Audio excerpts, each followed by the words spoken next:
प्रिय विद्यार्थियों, आज सामाजिक विज्ञान की कक्षा में मैं डॉक्टर उमेश कुमार वाजपेयी आप सभी का स्वागत करता हूं। बच्चों, आज हम लोग सामाजिक विज्ञान विषय के उपविषय इतिहास के द्वितीय अध्याय भारत में राष्ट्रवाद के प्रथम भाग का अध्ययन करेंगे। बच्चों, अध्ययन की दृष्टि से हमने इसको 3 भागों में बांटा है, जिसका प्रथम भाग आज हम लोग अध्ययन करेंगे। आइए चलते हैं, आगे देखते हैं।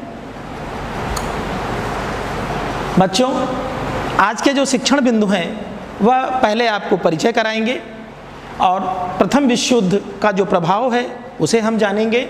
गांधी जी एवं उनके सत्याग्रह के विषय में हम जानेंगे। रॉलेट अधिनियम एवं खिलाफत आंदोलन के विषय में हम जानेंगे। आज के जो शिक्षण उद्देश्य हैं वह है प्रथम विश्व युद्ध द्वारा भारत में सामाजिक, राजनीतिक एवं आर्थिक जीवन पर डाले गए प्रभावों का अध्ययन हम करेंगे। दूसरे उद्देश्य में महात्मा गांधी जी और उनके द्वारा जो सत्याग्रह आंदोलन चलाया गया उसका ज्ञान हम प्राप्त करेंगे और महात्मा गांधी जी के द्वारा भारत में जो विभिन्न स्वतंत्रता आंदोलन चलाए गए उनके विषय में भी हम अध्ययन करेंगे। खिलाफत आंदोलन के महत्व को हम समझ सकेंगे। रॉलेट अधिनियम जैसे काले कानून के विषय में भी हम अध्ययन करेंगे। बच्चों, प्रश्न उठता है कि राष्ट्रवाद किसे कहते हैं। आपने इससे पिछले अध्याय में पढ़ा होगा कि यूरोप में राष्ट्रवाद का उदय, उसमें विस्तृत रूप से आपको समझाया गया था कि किस प्रकार यूरोप में राष्ट्रवाद उत्पन्न हुआ। तो आज हम इसको संक्षेप में लेते हैं। राष्ट्रवाद किसे कहते हैं? बच्चों, राष्ट्रवाद वह भावना होती है जो संपूर्ण देश को एकजुट कर देती है, जबकि लोगों के धर्म, भाषा, उनकी बोलियां, उनका खानपान, उनका निवास क्षेत्र, उनका पहनावा, उनकी संस्कृति, उनकी सभ्यताएं भिन्न भिन्न होती हैं। लेकिन जब कभी देश का कोई मुद्दा बनता है, देश में कोई आपत्ति आती है, कोई समस्या आती है, तो उस समय संपूर्ण देश एक सुर में बोलता है और इसी को राष्ट्रवाद कहा जाता है। बच्चों, राष्ट्रवाद देश के समस्त नागरिकों के विचारों का एक सामूहिकरण है, उन्हें देश के प्रति समर्पण का जो बोध कराता है। बच्चों, एक उदाहरण है कि भारत में विभिन्न धर्मों के लोग रहते हैं, हिंदू, मुस्लिम, सिख, ईसाई सभी रहते हैं, जिनके खानपान, जिनके त्यौहार, जिनकी भाषा, जिनका पहनावा सभी कुछ भिन्न है। लेकिन इतने के बाद भी वो सब अपने को भारतीय कहते हैं। कोई ये नहीं कहता कि हम उत्तर प्रदेश के हैं या हम पंजाब के हैं। जब कहीं बाहर जाते हैं तो हम कहते हैं कि हम भारतीय हैं। बच्चों, सभी के लिए यह विचारधारा कि राष्ट्र सर्वोपरि है, राष्ट्र से बढ़कर कुछ भी नहीं, यह राष्ट्रवाद का ही प्रतीक है। बच्चों, भारत में राष्ट्रवाद के उदय में ब्रिटिश उपनिवेशवाद एक प्रमुख कारक था। अब हम यहाँ जानते हैं कि ब्रिटिश उपनिवेशवाद क्या है। बच्चों, उपनिवेशवाद एक साम्राज्यवाद का आर्थिक स्वरूप होता है। अर्थात जब हम साम्राज्यवाद के चक्कर में अपने देश की सीमाओं को फैलाना प्रारंभ करते हैं तो उसे साम्राज्यवाद कहते हैं। लेकिन जब ये आर्थिक संपन्नता के लिए किया जाए तो उसे कहते हैं उपनिवेशवाद। अंग्रेजों ने यही किया। बच्चों, 16वीं शताब्दी में अंग्रेजों ने ईस्ट इंडिया कंपनी एक व्यापारिक कंपनी बनाई और वो इंग्लैंड से चले हमारे देश की ओर, एशिया महाद्वीप की तरफ व्यापार करने के उद्देश्य से, और ये उनका उपनिवेशवाद था। अर्थात भारत को उन्होंने अपना उपनिवेश बनाया। आगे हम देखते हैं कि जो राष्ट्रवाद के उदय में केवल उपनिवेशवाद कारण नहीं था, और भी कई कारण हैं। 18वीं शताब्दी के कुछ धार्मिक एवं सामाजिक सुधार आंदोलन भी चले, जिनका भी राष्ट्रवाद के उत्पत्ति में अमूल चूक योगदान रहा है। जैसे ब्रह्म समाज था, जिसने सती प्रथा का अंत किया। जैसे आर्य समाज था, स्वामी दयानंद सरस्वती जी ने वेदों की ओर लौटो नारा दिया और हमारे हिंदू के बारे में, हमारे वेदों के बारे में, हमारी जो आर्य परंपरा है उसके बारे में उन्होंने बताया, ज्ञान कराया। थियोसॉफिकल समाज था, एनी बेसेंट और तिलक जी के द्वारा स्थापित था, जिन्होंने समाज में फैली हुई बुराइयों को, छुआछूत को ख़त्म करने की वकालत की। रामकृष्ण मिशन, रामकृष्ण परमहंस थे, उनके परम प्रिय शिष्य स्वामी विवेकानंद जी थे, जिन्होंने मानवतावाद का पाठ पढ़ाया और सबसे बड़ा धर्म मानव धर्म समझाया।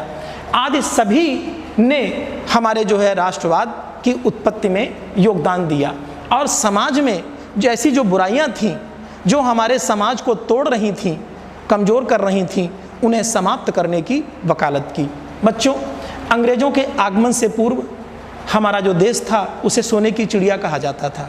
सोने की चिड़िया क्यों कहा जाता था? क्योंकि हम इतने संपन्न थे, हमारे पास धन धान्य की संपन्नता की कमी नहीं थी। और यह बात दूर देश में बैठे हुए जो अंग्रेज़ थे उन्हें पता चल गई। उन्होंने हमारे ऊपर कुदृष्टि डाली और व्यापार करने के उद्देश्य से हमारे देश में उन्होंने प्रवेश किया। बच्चों, व्यापारिक उद्देश्य से प्रवेश तो किया, लेकिन धीमे धीमे वो यहाँ के राजा बन गए, यहाँ के जो है रक्षक की जगह भक्षक बन गए। आगे हम देखते हैं कि अंग्रेज़ों ने 1757 ईस्वी में प्लासी का युद्ध लड़ा, और प्लासी का युद्ध लड़ने से ही उन्होंने क्या किया? बंगाल पर अधिकार कर लिया। बंगाल उस समय बहुत समृद्ध था बच्चों, तो उन्होंने बंगाल पर अधिकार कर लिया। और 1764 में वर्तमान जो बिहार है वहाँ एक स्थान है बक्सर। बक्सर की लड़ाई में अंग्रेज़ों ने क्या किया कि दिल्ली की सत्ता हथिया ली, और वहाँ से धीमे धीमे करके वो हमारे देश के राजा बनते चले गए। बच्चों, आगे हम देखते हैं कि इसके बाद अंग्रेज़ों ने क्या किया? हमारे जो आपसी झगड़े थे, हमारी जो आपसी छोटी मोटी लड़ाइयाँ थीं, उसका उन्होंने फ़ायदा उठाया, और फ़ायदा उठाकर फूट डालो और राज्य करो की नीति पर आगे चले। उन्होंने हमें न केवल गुलाम बनाया, बल्कि हमारा शारीरिक, मानसिक, आर्थिक, सामाजिक सभी प्रकार से शोषण किया। बच्चों, जब पूरा देश अंग्रेज़ों के अत्याचारों से त्राहि त्राहि कर रहा था, तब राजा राम मोहन राय, ईश्वर चंद्र विद्यासागर, दादा भाई नौरोजी, स्वामी विवेकानंद जी, दयानंद सरस्वती जैसी अनेक विभूतियों ने आगे आकर के हम लोगों को छुआछूत, जाति पात, सती प्रथा, पर्दा प्रथा, बाल विवाह आदि जैसी बुराइयों से दूर रहने के लिए हमें प्रोत्साहित किया। और यही बुराइयां थीं जो हमारे भारतीय समाज को खंड खंड में विभाजित करके रखा था। बच्चों, एक और बुराई थी कि हमारे समाज में पुरुषों के बराबर महिलाओं को सम्मान प्राप्त नहीं था। तो इन जो महान विभूतियों ने क्या किया? हमारे अंदर राष्ट्रवाद की भावना उत्पन्न करने के लिए प्रेरित किया हमें, क्योंकि बिना इन बुराइयों के त्याग के हम आगे नहीं बढ़ सकते थे। इस प्रकार देश में हमारे राष्ट्रवाद की भावना उत्पन्न हुई। आगे चलते हैं। बच्चों, प्रथम विश्व युद्ध आप सबको पता है कि 1914 से लेकर 1918 तक प्रथम विश्व युद्ध चला।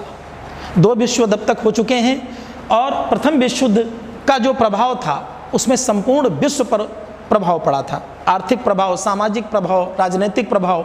तो हमें आज इसके बारे में जानना है कि उनके हमारे जीवन पर, हमारे भारत पर क्या प्रभाव पड़े थे, उसके बारे में हम समझते हैं। इस समय हमारे देश में क्या था? अंग्रेज़ों का शासन था और हम गुलाम थे। तो गुलामी के दिनों में अंग्रेज़ हमारे ऊपर शासन करने के लिए अपनी सेनाएं भी रखते थे, लेकिन बच्चों वो जो सेनाएं थीं वो अंग्रेज़ों के खर्चे से नहीं थीं, वो सेनाएं हमारे आपके खर्चे से थीं। उन सेनाओं को जो धन दिया जाता था, वेतन दिया जाता था, वो हम भारतीयों से वसूल किया जाता था। तो आप समझिए, जब प्रथम विश्व युद्ध हुआ तो उनके सेना का रखने का जो खर्चा था, रख रखाव था, उसमें वृद्धि हुई। जब सेना के व्यय में वृद्धि हुई तो निश्चित रूप से उसकी भरपाई कहाँ से करेंगे? भारतीयों से ही करेंगे। तो उन्होंने दूसरा कदम क्या उठाया? बड़े पैमाने पर ऋण लिए। अब जब उन्होंने जो लोन लिया उसे अदा भी करना होगा, तो अदा करने के लिए भी भरपाई कहाँ से करेंगे? हम भारतीयों से करेंगे। अगला कदम क्या किया? करों में उन्होंने अत्यधिक वृद्धि कर दी। जो कर 50% थे उन्हें 100% पहुँचाया, जो 100% थे उन्हें 150% पहुँचाया। तो अत्यधिक करों के कारण हमारा जो जीवन था वो बिल्कुल नर्क बन चुका था। बच्चों, एक और उन्होंने नया काम शुरू किया कि हमारी जो आय होती थी थोड़ी बहुत, उस पर भी उन्होंने आयकर लगा दिया। उपयोगी जो वस्तुएं थीं उनकी कीमतें दोगुनी हो गईं। क्यों? जब विश्व युद्ध हुआ तो वस्तुएं महंगी हुई, खाद्यान्न संकट आया, अकाल पड़ा, वस्तुओं की कमी हुई, उत्पादन की कमी हुई।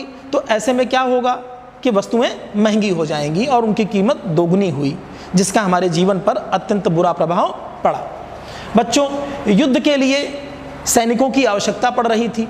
तो जब सैनिकों की आवश्यकता पड़ रही थी तो ऐसे में वह इंग्लैंड से तो लोगों को लेके आएंगे नहीं, और अगर लेके आते तो वह उनका धन ज़्यादा खर्च होता, अधिक उन्हें तनख्वाह देनी पड़ती। तो उन्होंने क्या किया, सैनिकों को तो चूँकि मरना था, तो मरने के लिए उन्हें भारतीयों से प्रेम तो था नहीं, तो उन्होंने भारतीयों को, जो हमारे भोले भाले ग्रामीण थे, कृषक थे, मजदूर थे, उन्हें सेना में जबरन भर्ती करना उन्होंने प्रारंभ कर दिया। बच्चों, इसका बहुत विरोध हुआ समाज में, लेकिन अंग्रेज माने नहीं, उन्होंने जबरन पकड़ पकड़ कर सेना में भर्ती किया, तो जिससे कि बहुत असंतोष फैला। औपनिवेशिक सरकार के प्रति उपरोक्त सभी कारणों से हम भारतीयों के मन में अत्यंत असंतोष था। आगे देखिए कि जो खाद्य पदार्थ थे उनका अभाव उत्पन्न हुआ। पहले तो ये था कि खाद्य संकट हुआ, अकाल पड़ा, वस्तुएं महंगी हुई, कीमतें दोगुनी हो गई, लेकिन फिर क्या हुआ, अभाव उत्पन्न हुआ, मतलब बिल्कुल भूखों मरने लगे लोग। आगे देखते हैं, यह प्रथम विश्व युद्ध का एक चित्र है। आप देखिए कितना बड़ी सेना में टैंकों के साथ सैनिक प्रस्थान कर रहे हैं। आगे चलते हैं हम लोग। बच्चों, एक प्रश्न यहाँ पर हम लोग आपस में बात कर लेते हैं, चर्चा कर लेते हैं। जो पढ़ा है उसमें अभी क्या सीखा, उस पर आपका ध्यान आकर्षित कराते हैं कि प्रथम विश्व युद्ध के प्रभावों ने भारतीयों के मन में राष्ट्रवाद की उत्पत्ति किस प्रकार योगदान दिया, हम आपको बताते हैं। आप भी सोचिए। देखिए, प्रथम विश्व युद्ध में अभी आपने पढ़ा कि हमारे ऊपर क्या हुआ, जो सैन्य खर्च था अंग्रेजों का वो बढ़ गया। उसका प्रभाव क्या पड़ा कि जब सैन्य खर्च बढ़ा तो उन्होंने लोन लिया। लोन लेने से क्या हुआ, उन्होंने हमारे ऊपर कर जो है अत्यधिक बढ़ा दिए। खाद्यान्न संकट उत्पन्न हुआ, वस्तुओं की कमी पड़ गई, कीमतें दोगुनी हो गई। हम लोगों को जबरन क्या किया, सेना में भर्ती किया जाने लगा। इससे क्या हुआ, हमारे मन में असंतोष उत्पन्न हुआ। तो उस समय हमने जाति पात, छुआछूत, भेदभाव, ऊंच नीच, अमीर गरीब सब भुला दिया। और सब भुलाने के बाद केवल एक लक्ष्य था हमारा कि हमें अंग्रेज़ों से लोहा लेना है, अंग्रेज़ों की गलत नीतियों का विरोध करना है, इनको देश से भगाना है। और यही राष्ट्रवाद की भावना थी बच्चों जो उत्पन्न हुई। आगे देखते हैं बच्चों, एक चित्र है। अभी हमने जाना प्रथम विश्व युद्ध के प्रभाव के विषय में। अब हम देखते हैं कि गांधी जी और सत्याग्रह। गांधी जी का हमारे जीवन में जब प्रादुर्भाव हुआ, हमारे इस स्वतंत्रता संग्राम में, तो कैसे हुआ उसके विषय में समझते हैं। सत्याग्रह, बच्चों ये जो शब्द है सत्याग्रह, इसके और अहिंसा के दम पर महात्मा गांधी जी को पूरे विश्व में नमन किया जाता है। सत्याग्रह क्या होता है, अहिंसा पर आधारित सत्य के लिए किया गया संघर्ष ही सत्याग्रह है। अर्थात हम सत्य तो स्वीकार करें लेकिन उसमें हिंसा ना हो, कोई दबाव ना हो। अर्थात आपसे अगर आग्रह करना है, अपनी बात कहना है, किसी का विरोध करना है, अंग्रेजों का विरोध करना है, तो हमें हिंसा नहीं करनी। हमें क्या करना है, अहिंसा के द्वारा उसको जीतना है और अपना आग्रह करना है। यही जो आग्रह है जो अहिंसा से होता है उसे सत्याग्रह कहा गांधी जी ने। आगे देखते हैं, गांधी दर्शन के दो स्तंभ, एक है सत्य और दूसरा है अहिंसा। अर्थात गांधी जी कहते थे कि हमारा कार्य बिगड़ भले जाए लेकिन हम असत्य नहीं बोलेंगे। अर्थात अगर कोई उद्देश्य हमें प्राप्त करना है तो जितना उद्देश्य हमारा सत्य होगा, पवित्र होगा, उसके लिए जो साधन होंगे वो भी उतने ही सत्य और पवित्र होंगे। और अहिंसा मतलब हिंसा न करना, नेत्र हिंसा, मुख हिंसा, वाणी हिंसा या किसी को मारना, किसी भी प्रकार की हिंसा से गांधी जी परहेज करते थे। निष्क्रिय प्रतिरोध क्या था, गांधी जी ने इसे दुर्बलों का हथियार कहा। बच्चों, निष्क्रिय प्रतिरोध का तात्पर्य है, गांधी जी का कहना था कि अगर कोई आपको पीड़ा देता है तो बदले में आप भी उसको पीड़ा दें, ये आपकी कमजोरी है, ये कायरता है। गांधी जी कहते थे कि उसने तो पीड़ा आपको दी लेकिन आप उसको पीड़ा मत दीजिए। और इसी को निष्क्रिय प्रतिरोध कहते थे कि उसने पीड़ा दी, आपने बदले में उसको पीड़ा दे दी, आप शांत हो गए। बोले नहीं, यह कायरों का अस्त्र है। तो फिर क्या हुआ, सक्रिय प्रतिरोध एक शब्द दिया उन्होंने। जो सक्रिय प्रतिरोध है उसके अंदर क्या होता था, गांधी जी कहते थे कि सक्रिय प्रतिरोध के द्वारा शत्रु को प्रेम के द्वारा, करुणा के द्वारा, दया के द्वारा, सत्य के द्वारा जीता जाता है। अर्थात सत्य के द्वारा, प्रेम के द्वारा, जो बुरा व्यक्ति है, जिसका दूषित मन है, उसके मन से बुरे विचार हटा करके उसे सही मार्ग पर लाना, यही सक्रिय प्रतिरोध है और यह बलवानों का अस्त्र है। तो आगे देखते हैं, फिर हम लोग आपस में चर्चा कर लेते हैं। अभी हम लोगों ने सत्याग्रह के विषय में पढ़ा। बच्चों, गांधी जी के सत्याग्रह में सक्रिय प्रतिरोध को आप किस प्रकार स्पष्ट करेंगे? बिल्कुल सही, अभी आपको हमने बताया कि सक्रिय प्रतिरोध का तात्पर्य है कि यदि कोई आपके साथ अन्याय करता है तो आप उसके साथ अन्याय नहीं करेंगे, बल्कि उसको सत्य के द्वारा, प्रेम के द्वारा, दया के द्वारा यह आभास कराएंगे कि नहीं, आप गलत हैं, और उसको गलत को स्वीकार कराएंगे। यही सक्रिय प्रतिरोध है और यह बलवानों का अस्त्र है, आपको बलवान बनाएगा। आगे देखते हैं बच्चों, गांधी युग का प्रारंभ। गांधी युग, जैसा कि हम जानते हैं, 1919 से लेकर और 1947 का जो कालखंड था, उसे इतिहास में गांधी युग कहा जाता है। कैसे प्रादुर्भाव हुआ? बच्चों, गांधी जी का भारत आगमन जनवरी 1915। कहाँ से आगमन हुआ? आपके मन में प्रश्न होगा। दक्षिण अफ्रीका से। दक्षिण अफ्रीका गांधी जी का देश तो नहीं था, गांधी जी तो भारत के हैं। गुजरात में इनका जन्म हुआ। जब यह अपनी कानून की पढ़ाई पढ़ करके इंग्लैंड से वापस लौटे तो इनके एक मित्र थे जो व्यवसायी थे दक्षिण अफ्रीका में। वहाँ उन्होंने कहा गांधी जी से कि गांधी जी, आप आइए अफ्रीका और हमारे जो मुकदमे हैं उनको देखिए, और यहाँ नस्ल भेद बहुत ज़्यादा है, उसके संबंध में भी आप कुछ देखिए। बच्चों, दक्षिण अफ्रीका में नस्ल भेद अंग्रेज़ों के द्वारा बहुत अधिक फैलाया गया था। नस्ल भेद क्या होता है? गोरे लोग स्वयं को अच्छी नस्ल का मानते थे और जो काले लोग थे उनको जो है हीन मानते थे। जब गांधी जी दक्षिण अफ्रीका गए तो वो एक रेलगाड़ी में प्रथम श्रेणी के डिब्बे में यात्रा कर रहे थे। बच्चों, अंग्रेज़ों ने उनको डिब्बे से उतार दिया और उतार करके उनको अपमानित किया। गांधी जी ने उसी दिन यह ठान लिया कि हम किसी भी कीमत पर यहाँ से नस्ल भेद मिटा करके रहेंगे। एक और वहाँ पर फरमान था कि जो भी एशिया महाद्वीप के लोग थे या जो भारतीय थे, उनको एक अपना पहचान पत्र गले में टांग करके प्रतिक्षण टांग के चलना होता था। तो जो कोई नहीं टांगता था उसको जेल में डाल दिया जाता था। गांधी जी ने इसका भी प्रबल विरोध किया। गांधी जी ने वहाँ अपना क्या किया, फिनिक्स आश्रम बनाया और अपने अनुयायियों को एकत्र किया, और धीमे धीमे उन्होंने क्या किया कि रस्किन के, थोरो के ग्रंथों को पढ़ा और गीता को पढ़ा। पढ़ करके उन्होंने सत्य और अहिंसा के विषय में आधारभूत तत्वों को खोजा और अंत में उन्होंने ये निश्चय किया कि नहीं, अब हम सत्याग्रह करेंगे। बच्चों, उसी सत्याग्रह के दम पर गांधी जी को आज पूरा विश्व नमन करता है और उन्होंने पहला प्रयोग 1906 में अफ्रीका में किया और विजय पाई।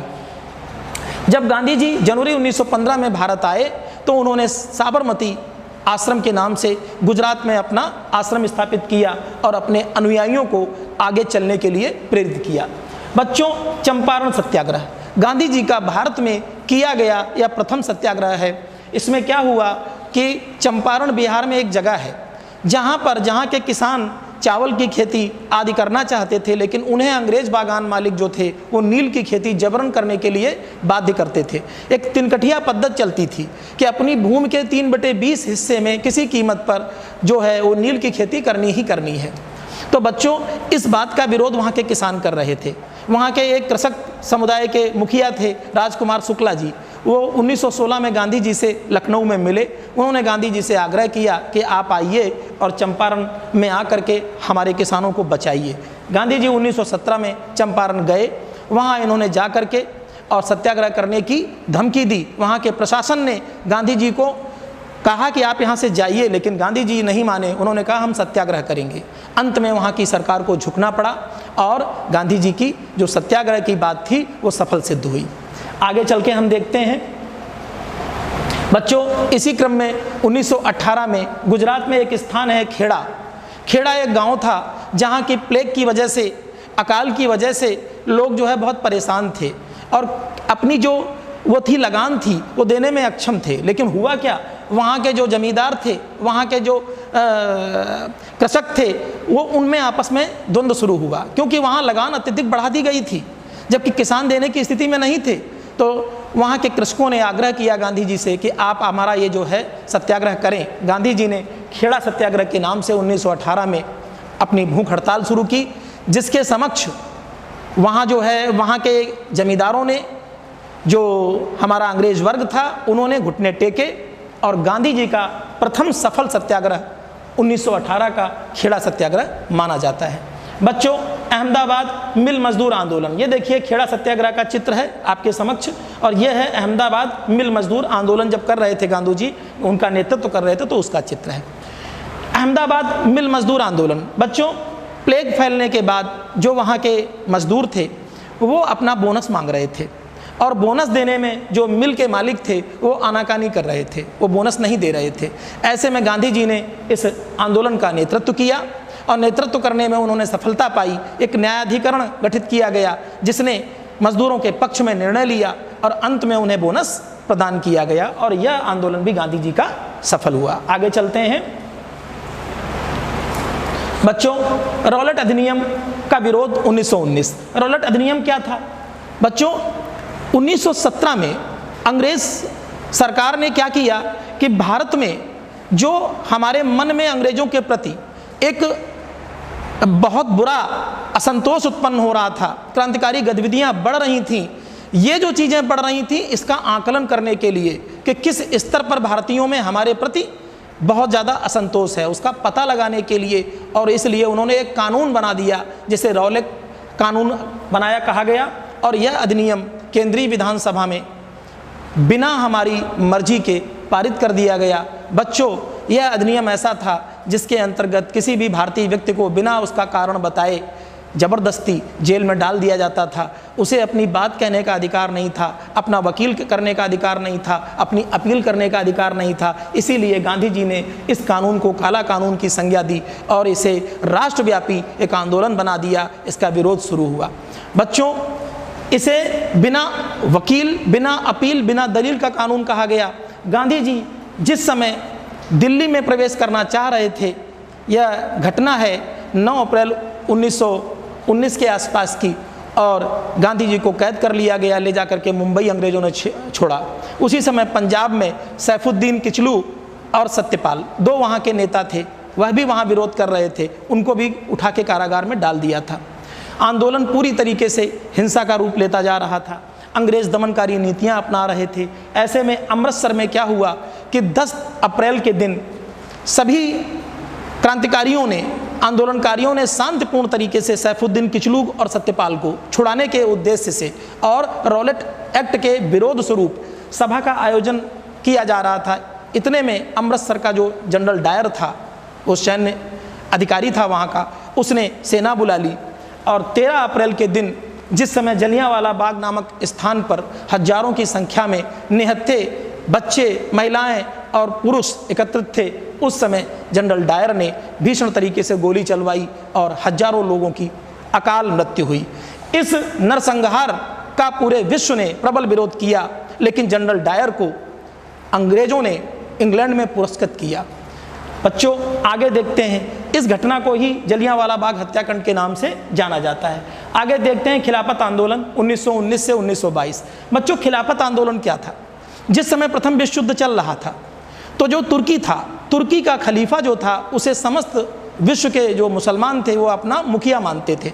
तो जो अंग्रेज थे उन्होंने यह आश्वासन दिया था कि अगर हम युद्ध जीत जाते हैं तो हम तुर्की को किसी भी प्रकार की क्षति नहीं पहुंचाएंगे। लेकिन हुआ ऐसा नहीं। जब अंग्रेज अपना विश्व युद्ध खत्म हुआ तो उन्होंने तुर्की के विघटन का षड्यंत्र रचा और तुर्की का विघटन कर दिया। सेवर्स की संधि के बाद तुर्की का विघटन हो चुका था। ऐसे में जो भारतीय मुसलमान थे, मोहम्मद अली, शौकत अली, इन सबके मन में बहुत ज़्यादा आक्रोश हुआ और उन्होंने अंग्रेजों की खिलाफत करने का निर्णय लिया। अखिल भारतीय खिलाफत कमेटी की बैठक 24 नवंबर 1919 को दिल्ली में हुई और जो हमारे खिलाफत आंदोलन के मुखिया थे मोहम्मद अली, शौकत अली, उन्होंने गांधी जी से आग्रह किया कि आप इसका नेतृत्व करें। गांधी जी ने हिंदू मुस्लिम एकता का यह सुनहरा अवसर जाना और इसको लेकर के उन्होंने दिल्ली में इसका अध्यक्षीय कार्य स्वीकार किया। अब जो खिलाफत आंदोलन था वो एक तरीके से गांधी जी के रास्ते पर चल पड़ा था। गांधी जी ने कहा कि आप हमारे साथ आ जाइए, हम लोग एक बड़ा आंदोलन अंग्रेजों के विरुद्ध छेड़ते हैं। ये देखिए, इसमें हिंदू मुस्लिम सिख ईसाई सबका आप समन्वय देख रहे होंगे। तो यह एक एकता का माहौल गांधी जी ने बनाया था। आगे हम लोग देखते हैं बच्चों, पाठ का सारांश हम लेते हैं कि आज हम लोगों ने क्या क्या सीखा। जैसे आज राष्ट्रवाद कैसे उत्पन्न हुआ, हमने इसके विषय में जाना कि किन किन परिस्थितियों में ब्रिटिश उपनिवेशवाद और जो हमारे धार्मिक सामाजिक आंदोलन थे, ब्रह्म समाज, आर्य समाज, थियोसॉफिकल समाज जैसे चर्चा जो हमने की, उन सब का योगदान था जिन्होंने हमारे अंदर राष्ट्रवाद की भावना उत्पन्न की। बच्चों, प्रथम विश्व युद्ध के जो प्रभाव पड़े हमारे जीवन पर, राजनीतिक, आर्थिक, सामाजिक, उनका भी हमने अध्ययन किया। गांधी जी के जो नवीन प्रयोग थे, सत्याग्रह, हमने उसको समझा कि सत्याग्रह क्या होता है, सत्य के प्रति आग्रह और बिना हिंसा के, उसी को सत्याग्रह कहा जाता है। इसके विषय में हमने जाना। गांधी जी द्वारा भारत में चलाए गए जो विभिन्न आंदोलन थे, उनके विषय में हमने अध्ययन किया, आपको बताया। चंपारण सत्याग्रह, खेड़ा सत्याग्रह, अहमदाबाद मिल मजदूर आंदोलन और खिलाफत आंदोलन में भी गांधी जी ने सहयोग दिया। बच्चों, खिलाफत आंदोलन के महत्व को हमने समझा कि कैसे खिलाफत आंदोलन शुरू हुआ और अंत में कैसे वो जो है हिंदू मुस्लिम एकता का प्रतीक बना। और रौलट अधिनियम के विषय में हमने जाना कि रौलट अधिनियम एक ऐसा काला कानून था जिसे बिना वकील, बिना अपील, बिना दलील का कानून कहा गया, जिसका पूर्ण रूप से संपूर्ण भारत में विरोध हुआ और जिसका नेतृत्व गांधी जी ने किया। आज का बच्चों जो गृह कार्य है वह हम आपको दे रहे हैं कि प्रथम विश्व युद्ध का भारत की आर्थिक स्थिति पर क्या प्रभाव पड़ा, आपको इसे करना है। दूसरा है गांधी जी के सत्याग्रह से आपने क्या सीखा, आपको इसको भी हल करना है। खिलाफत आंदोलन को प्रारंभ करने वाले कौन कौन लोग थे, हमने आपको पढ़ाया है, आपको स्वयं करना है। रौलट अधिनियम कानून को काला कानून की संज्ञा क्यों दी गई, आपको इसे भी हल करना है। आगे हम देखते हैं बच्चों, ऑनलाइन अभ्यास यदि आप करना चाहते हैं तो ऑनलाइन अभ्यास के लिए जो हमारा NCERT की वेबसाइट पर जाकर, दीक्षा ऐप पर जाकर आप अध्ययन कर सकते हैं। और हमारे माध्यमिक शिक्षा परिषद उत्तर प्रदेश का जो YouTube लिंक चैनल है उसका भी आप जाकर के अध्ययन उस पर कर सकते हैं। आगे हम लोग चलते हैं बच्चों, इसकी जो अग्रिम पाठ्य वस्तु है वो भाग 2 में आप पढ़ेंगे। बच्चों, आज हम लोगों ने जो कुछ भी सीखा इस पाठ में, इसे हम याद रखेंगे और इसी कड़ी में जो इसका द्वितीय भाग है वो हम लोग अगले वीडियो में पढ़ेंगे, उसका अध्ययन करेंगे। हमें आशा है कि आज हमने आपने मिलकर बहुत कुछ सीखा है और इसलिए हम अब आपसे विदा लेते हैं। धन्यवाद।